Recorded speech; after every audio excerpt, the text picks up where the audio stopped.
This is Inside Indiana Business Radio for the morning of Thursday, May 9th, 2024. I'm Alex Brown. The Indiana Chamber of Commerce on Wednesday unveiled the rankings for the 2024 Best Places to Work in Indiana. A record 193 companies from throughout the state are ranked among 4 categories, including Washington-based prescription benefit management service TrueScripts, which topped the medium category for the 3rd consecutive year. Well, it's all about our team. Our team members, they're so deserving of this. Our culture is our number one priority every year.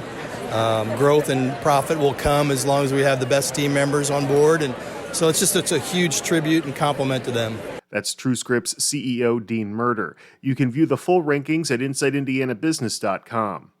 Shelbyville-based Ryobi Die Casting USA this week detailed plans to invest $50 million to expand its aluminum die casting facility in Mexico.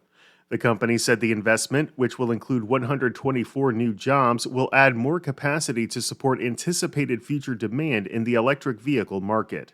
U.S. Senator Mike Braun, the Republican nominee for governor, said Wednesday that he'll ask delegates at the Republican State Convention to confirm Representative Julie McGuire of Indianapolis as his running mate for the November general election. Delegates will vote for a lieutenant governor candidate at the June 15th event, when they'll also pick the party's nominee for attorney general. From the number one source for Indiana business news, this is Inside Indiana Business Radio. IBJ Media, Inside Indiana Business, and the Indiana Economic Development Corporation invite you to the Engage Indiana series, presented by CareSource, Indiana University, and Old National Bank.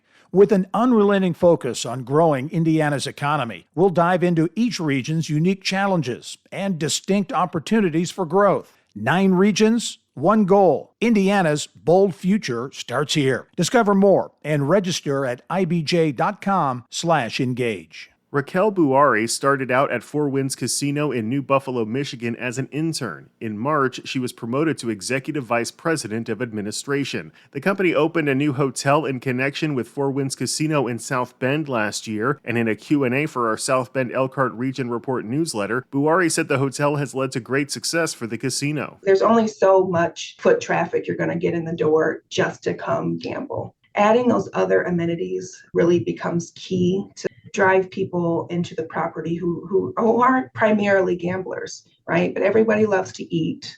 Everybody likes a nice, relaxing hotel stay and a spa visit. Organizations need places like event centers to hold their galas and their fundraising activities. So these are all wants and needs of the community that are going to bring people in our door that aren't necessarily gamblers. It's been important for us as an organization to make sure that, we continue to bring people on our properties, to experience our properties who aren't necessarily going to come for slots or tables. And so, it's been doing that.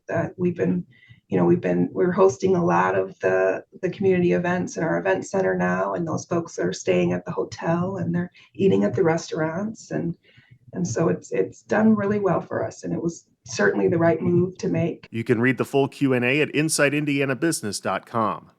2 Republican congressmen introduced a bill Wednesday that would provide the NCAA, college conferences, and member schools federal protection from legal challenges that stand in the way of their ability to govern college sports.